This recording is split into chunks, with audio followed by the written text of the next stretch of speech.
In health news tonight, a controversial experimental treatment for type 1 diabetes that seems to have cured a handful of patients outside the U.S. At least that's what they're reporting. But doctors here at home are looking at these developments with great caution.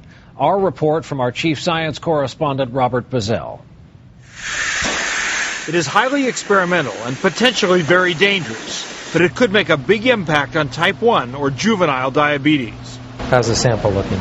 Dr. Richard Burt of Northwestern Feinberg Medical School chooses his words carefully. I do not use the word cure. But so far, 14 of 15 patients treated seem to be cured because they have not needed insulin shots for as long as 3 years.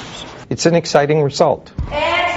About 1 million Americans, including 7-year-old Sophie Elder, suffer type 1 diabetes.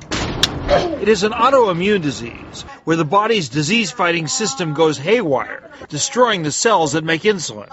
In the treatment, the researchers actually knock out the patient's own immune system, putting them at high risk for infection. Then they coax the immune system to rebuild itself with adult stem cells from the patient's own blood.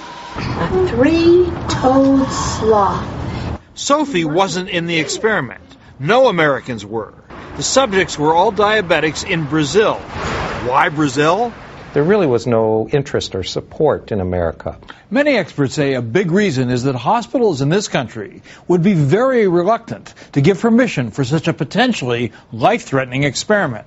I worry a great deal that we are going to see people exporting dangerous types of research to nations where the regulatory review or the understanding of the subjects might not be the same as we get in the developed world. Sophie Elder's mom, Suzanne, is very cautious about the research. And I want you to. But she says there is no question Sophie would love to be free of her insulin shots and strict diet.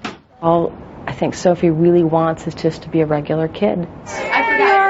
And despite the controversies, if this early research continues to work well, it could someday help make that happen. Robert Bazell, NBC News, New York.